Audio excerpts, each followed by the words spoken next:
بسم اللہ الرحمن الرحیم۔ عزیز طلبہ، السلام علیکم۔ میں Mrs Hafsa Islam, subject specialist اسلامیات، divisional public school inter college Sahiwal, آج کی اسلامیات کی آن لائن کلاس میں آپ کو خوش آمدید کرتا ہوں۔ عزیز طلبہ، آج کا ہمارا سبق درسی کتاب کا موضوع عقیدہ رسالت۔ اس ضمن میں ہم رسالت کا مفہوم، ضرورت و اہمیت اور انبیاء کرام علیہ السلام کی خصوصیات پڑھیں گے۔ عزیز طلبہ، آج کی سبق کی تدریس کے مقاصد آپ کو رسالت کے معنی و مفہوم سے آگاہ کرنا، رسالت کی ضرورت و اہمیت سے واقف کرنا، انبیاء کرام علیہ السلام کی خصوصیات سے آگاہ کرنا ہے۔ آئیے آج کے سبق کا آغاز کرتے ہیں۔ عقیدہ رسالت۔ عقیدہ توحید کے موضوع سے پہلے آپ لفظ عقیدہ کی تعریف، لفظی اور اصطلاحی معنی اور اس کی اہمیت پڑھ چکے ہیں، اس لیے آج ہم رسالت سے آغاز کریں گے۔ رسالت کے لفظی معنی۔ رسالت کے لفظی معنی ہے پیغام پہنچانا یا پیغام رسانی کرنا، جبکہ اصطلاح شریعت میں، دین میں رسالت سے مراد اللہ تعالیٰ کا پیغام اس کے بندوں تک پہنچانا ہے۔ رسالت کے اصطلاحی معنی اللہ تعالیٰ کا پیغام اس کے بندوں تک پہنچانا ہے۔ شریعت کی اصطلاح میں جو شخص یہ پیغام پہنچاتا ہے، یعنی اللہ تعالیٰ کا پیغام اس کے بندوں تک پہنچاتا ہے، اسے رسول کہا جاتا ہے۔ رسول اس ہستی کو کہا جاتا ہے جسے اللہ تعالیٰ نے اپنے احکام کی تبلیغ کے لیے اپنی مخلوق کی طرف بھیجا۔ رسول کے لیے نبی کا لفظ بھی استعمال ہوتا ہے۔ نبی کے معنی ہے خبر دینے والا۔ چونکہ نبی اللہ کے بندوں کو اس کے احکام سے آگاہ کرتا ہے، اس لیے اس کو نبی کہا جاتا ہے۔ لیکن دینی اصطلاح میں نبی اور رسول دونوں میں فرق یہ ہے کہ نبی کا لفظ عام اور رسول کا لفظ خاص ہے۔ نبی پر کتاب نہیں اتاری جاتی، وہ اپنے سے پہلے اتری ہوئی نازل کی ہوئی کتاب اور شریعت کا پابند ہوتا ہے اور اسی کی تبلیغ کرتا ہے، جبکہ رسول پر کتاب نازل ہوتی ہے، رسول کو الگ اور نئی شریعت بھی عطا کی جاتی ہے۔ اس لیے یہ کہا جا سکتا ہے کہ ہر رسول نبی ہوتا ہے، لیکن ہر نبی رسول نہیں ہوتا۔ روایات کے مطابق انبیاء کرام علیہ السلام کی تعداد 1,24,000 ہے، جبکہ رسولوں کی تعداد 313 ہے۔ قرآن پاک میں 25 یا 26 انبیاء کرام کے نام موجود ہیں، سب کا ذکر قرآن پاک میں موجود نہیں ہے۔ انبیاء اور رسول دونوں پر اللہ تعالیٰ کی طرف سے وحی کی جاتی ہے۔ وحی کیا ہے؟ وحی کے لفظی معنی ہے دل میں چپکے سے کوئی بات ڈال دینا یا اشارہ کرنا۔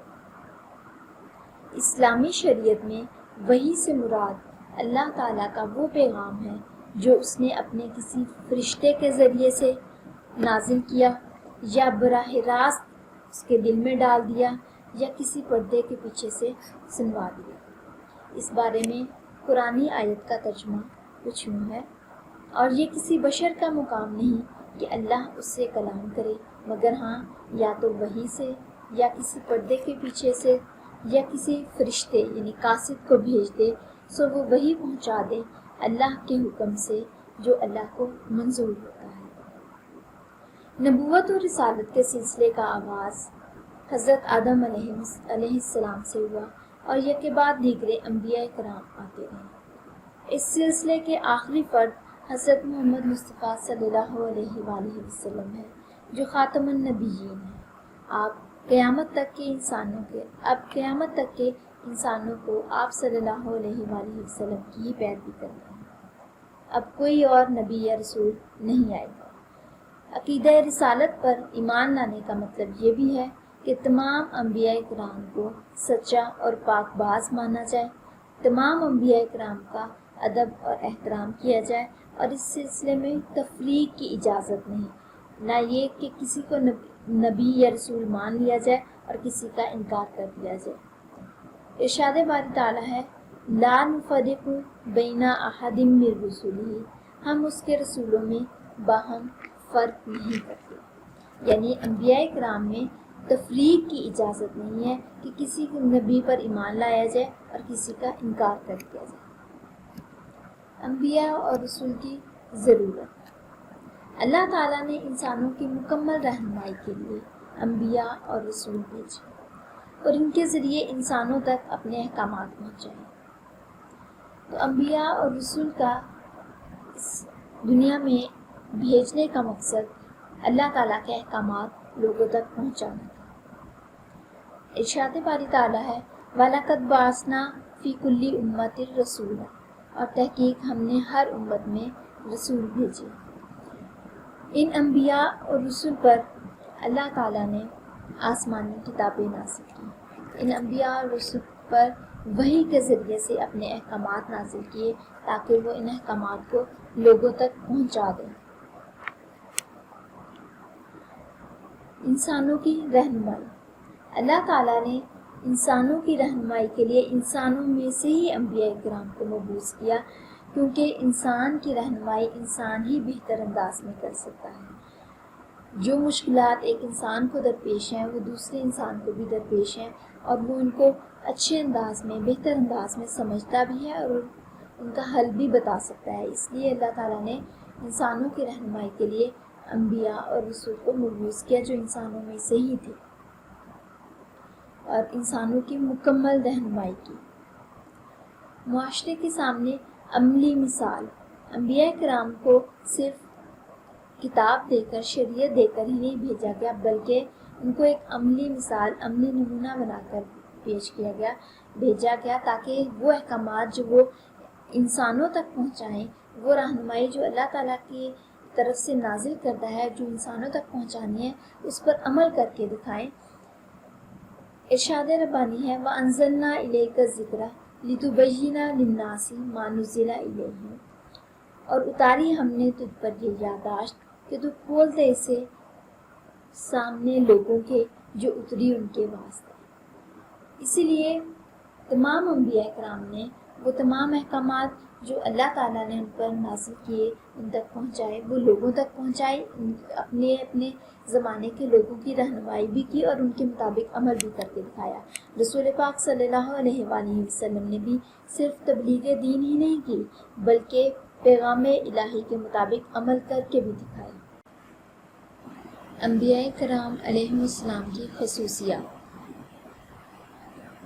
اللہ تعالیٰ نے انبیاء کرام کو انسانوں میں سے ہی مبعوث کیا، لیکن ان کو بہت سی خصوصیات ایسی عطا کی تھیں جو عام انسانوں کو نہیں عطا کی تھیں۔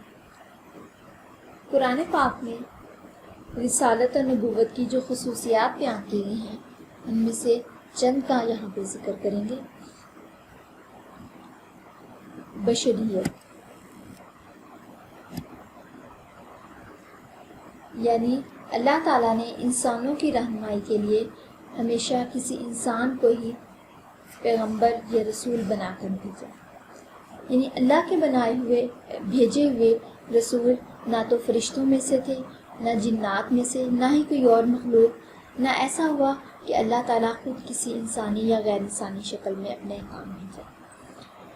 اللہ تعالیٰ نے انسانوں میں سے ہی انبیاء اور رسول بھیجے۔ ارشاد خداوندی ہے قُلْ إِنَّمَا أَنَا بَشَرٌ مِثْلُكُمْ يُوحَىٰ إِلَيَّ، اے نبی صلی اللہ علیہ وآلہ وسلم آپ کہہ دیجئے کہ میں تو ایک بشر ہوں تمہاری مثل، مجھے وحی کی جاتی ہے۔ پھر ایک اور جگہ پر ارشاد ربانی ہے وَمَا أَرْسَلْنَا مِن قَبْلِكَ إِلَّا رِجَالًا نُوحِي إِلَيْهِمْ، اور جتنے ہم نے تجھ سے پہلے بھیجے وہ سب مرد ہی تھے اور ان پر وحی کی جاتی تھی۔ اللہ تعالیٰ نے انبیاء کرام کو ایسے اوصاف سے نوازا جو دیگر لوگوں میں نہیں ہوتے۔ بعض لوگوں کی یہ غلط فہمی تھی کہ انسان پیغمبر یا نبی نہیں ہو سکتا، پیغمبر یا نبی تو کوئی فرشتہ ہونا چاہیے یا کوئی ایسی مخلوق ہو جو ہم سے اعلیٰ اور برتر ہو۔ تو اللہ تعالیٰ نے اس کا جواب یوں دیا کہ اگر زمین میں فرشتے پھرتے بستے تو ہم ان پر آسمان سے کوئی فرشتہ پیغام دے کر بھیجتے۔ لہٰذا انبیاء کرام کی خصوصیات میں سے جو سب سے پہلی خصوصیت ہے وہ یہ کہ انبیاء کرام انسانوں میں سے ہی مبعوث کیے گئے، کسی اور مخلوق میں سے نہیں۔ امین یعنی امانت دار۔ فریضہ نبوت اور رسالت اللہ تعالیٰ کی طرف سے انبیاء اور رسول کے پاس بطور امانت ہے، اور ان انبیاء اور رسول نے اس امانت کو مکمل اور بہترین انداز میں انسانوں تک پہنچایا۔ یعنی اللہ تعالیٰ کا پیغام انبیاء کرام کے پاس امانت تھا، اور ان تمام انبیاء کرام نے اللہ تعالیٰ کی اس امانت کا حق ادا کیا اور اس پیغام کو انسانوں تک پہنچایا۔ تمام پیغمبر امانت اور دیانت کے حامل تھے، اور اس میں انہوں نے کسی قسم کی کوئی کمی نہیں کی۔ اسی لیے رسول اللہ صلی اللہ علیہ وآلہ وسلم نے خطبہ حجۃ الوداع کے موقع پر تمام صحابہ کرام کو مخاطب کر کے یہ فرمایا تھا، الا هل بلغت رسالۃ وادیت الامانۃ ونصحت الامۃ، آگاہ ہو کیا میں نے رسالت کا پیغام پہنچا دیا اور امانت ادا کر دی اور امت کو نصیحت کر دی، جس پر تمام صحابہ کرام نے اس پر گواہی دی تھی کہ جی ہاں آپ نے ایسا کر دیا، یعنی رسالت کا پیغام پہنچا دیا اور امانت کا حق ادا کر دیا اور امت کو نصیحت کر دی۔ تبلیغ احکام الہی۔ تمام انبیاء کرام کی یہ ذمہ داری ہے کہ وہ احکامات اور تعلیمات جو اللہ تعالیٰ کی طرف سے ان کو دیے گئے اس کو لوگوں کے سامنے بیان کرتے ہیں، اس کو لوگوں کے سامنے واضح کرتے ہیں، اس کی تبلیغ کرتے ہیں اور اس کو پہنچا دیں، اپنی طرف سے اس میں کوئی کمی بیشی نہیں کرتے۔ اللہ تعالیٰ کا ارشاد ہے، وَمَا يَنطِقُ عَنِ الْهَوَىٰ إِنْ هُوَ إِلَّا وَحْيٌ يُوحَىٰ، وہ اپنی مرضی سے نہیں بولتا مگر جو وحی کی جاتی ہے اس کی طرف۔ اسی طرح رسول اللہ صلی اللہ علیہ وآلہ وسلم کو ارشاد ہوا، بلغ ما انزل الیک من ربک، اللہ کی طرف سے آپ صلی اللہ علیہ وآلہ وسلم پر جو نازل ہوا اسے لوگوں تک پہنچا دیجیے۔ پیغمبر اپنی طرف سے کچھ نہیں بولتا کیونکہ وہ اللہ کا ترجمان ہوتا ہے، تو اللہ تعالیٰ جو احکامات جو پیغام پیغمبر کو دیتے ہیں، کسی نبی یا رسول کو دیتے ہیں، نبی اسی کو آگے انسانوں تک پہنچاتا ہے بغیر کسی کمی بیشی کے، اس کی تبلیغ کرتا ہے۔ وہبیت یا عطیہ الہی۔ رسالت و نبوت کوئی اکتسابی چیز نہیں ہے، یعنی کوئی بھی شخص محنت اور کاوش سے، عبادت اور ریاضت سے اسے حاصل نہیں کر سکتا۔ عبادت اور ریاضت سے انسان ولی تو بن سکتا ہے لیکن نبی نہیں بن سکتا۔ رسالت عطیہ خدا بندی ہے، یعنی اللہ تعالیٰ کی عطا ہے، وہ جسے چاہتا ہے اس منصب جلیل پر فائز کر دیتا ہے۔ یہ بلند ترین مقام اللہ تعالیٰ جسے چاہے عطا کرتا ہے، کوئی شخص خود اسے حاصل نہیں کر سکتا۔ اللہ تعالیٰ کا ارشاد ہے، ذالک فضل اللہ یؤتیہ من یشاء، یہ اللہ کا فضل ہے جسے وہ چاہتا ہے عطا کر دیتا ہے، یعنی جس کے لیے مناسب سمجھتا ہے اس کو دے دیتا ہے۔ ایک اور جگہ ارشاد ہے، اللہ عالم حیث یجعل رسالتہ، اللہ تعالیٰ بہتر جانتا ہے کہ منصب رسالت کس کو دیا جائے۔ اس لیے رسالت وہ بھی چیز ہے، کسبی چیز نہیں ہے، یعنی محنت سے حاصل نہیں کی جا سکتی، یہ اللہ کی عطا ہے۔ کوئی شخص محنت سے نبی یا رسول نہیں بن سکتا۔ معصومیت۔ اللہ تعالیٰ جن نفوس قدسیہ کو اپنی رسالت کے لیے منتخب فرماتا ہے، گناہوں سے ان کی حفاظت فرماتا ہے۔ یہی وجہ ہے کہ نبی معصوم عن الخطا ہوتے ہیں، ان کے قول و فعل میں شیطان دخل اندازی نہیں کر سکتا۔ نہ ہی نفسانی خواہشات پیغمبر کو غلطی پر آمادہ کر سکتی ہیں۔ اس کی وجہ یہ ہے کہ وہ ہر وقت اللہ کی نگرانی میں ہوتے ہیں۔ انبیاء کرام نہ صرف گناہوں سے معصوم ہوتے ہیں بلکہ فکر و اجتہاد کی غلطیاں، سیرت و کردار کی معمولی لغزشوں سے بھی پاک ہوتے ہیں، کیونکہ اللہ تعالیٰ ان کے کردار کا محافظ ہوتا ہے۔ یعنی معصومیت سے مراد یہ ہے کہ اللہ تعالیٰ نے جن کو نبی یا رسول چنا ہے وہ معصوم ہوتے ہیں، گناہ، شیطانی حملوں، نفس امارہ سے محفوظ اور معصوم ہوتے ہیں۔ واجب اطاعت،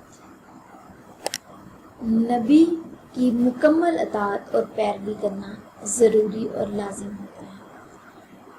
ہر نبی کی امت کے لیے لازم رہا کہ وہ نبی یا رسول کی اطاعت کریں، ان کی پیروی کریں، جو احکامات وہ اللہ تعالیٰ کی طرف سے لائے اور انسانوں تک اپنی امت تک پہنچا رہے ہیں اس کی پیروی کریں۔ پیغمبر اللہ کی کتاب کی تشریح کرتا ہے، لہٰذا ضروری ہے کہ نبی یا رسول کی مکمل پیروی کی جائے، اور ایسا سمجھنا شرط ایمان ہے۔ دین و شریعت کے دائرے میں نبی جو کچھ بھی کہتا ہے ایک مومن کا فرض ہے کہ اس کی تعمیل کرے، خواہ اس کی مصلحت سمجھ میں آئے یا نہ آئے۔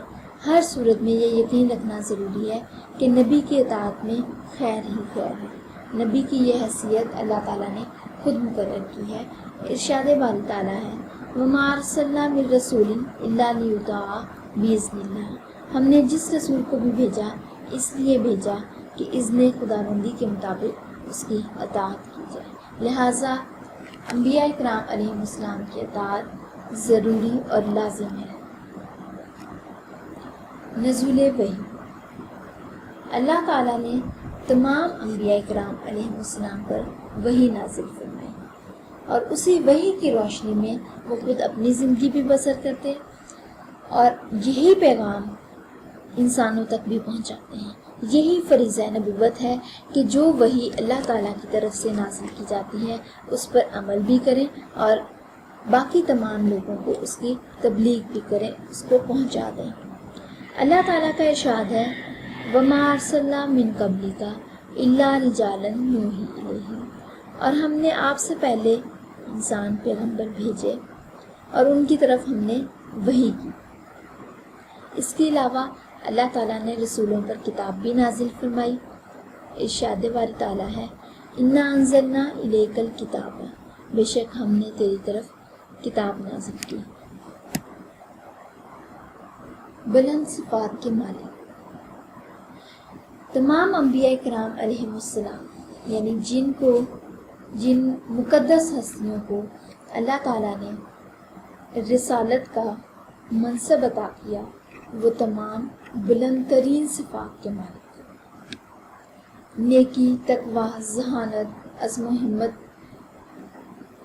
جیسی بلند صفات کے مالک ہوتے ہیں۔ اللہ تعالیٰ اسی لیے انہیں لوگوں کی بھلائی کے لیے مبعوث فرماتا ہے۔ تمام انبیاء کرام صادق اور امین ہیں، تمام انبیاء کرام باحیا، باکردار، ہر اخلاقی لحاظ سے ہر خوبی، ہر وصف ان میں مکمل طور پر موجود ہے۔ کامل نمونہ، تمام انبیاء کرام علیہم السلام اپنی امت کے سامنے ایک مکمل نمونہ پیش کرتے ہیں، یعنی وہ احکامات، اللہ تعالیٰ کے وہ احکامات جو انسانوں تک یہ پہنچاتے ہیں، جو بذریعہ وحی ان پر نازل ہوتے ہیں، وہ اس کے مطابق عمل بھی کر کے دکھاتے ہیں۔ صرف اس کی تبلیغ ہی نہیں کرتے بلکہ اس پر عمل کر کے دکھاتے ہیں اور اس کی عملاً تشریح اور وضاحت کر دیتے ہیں۔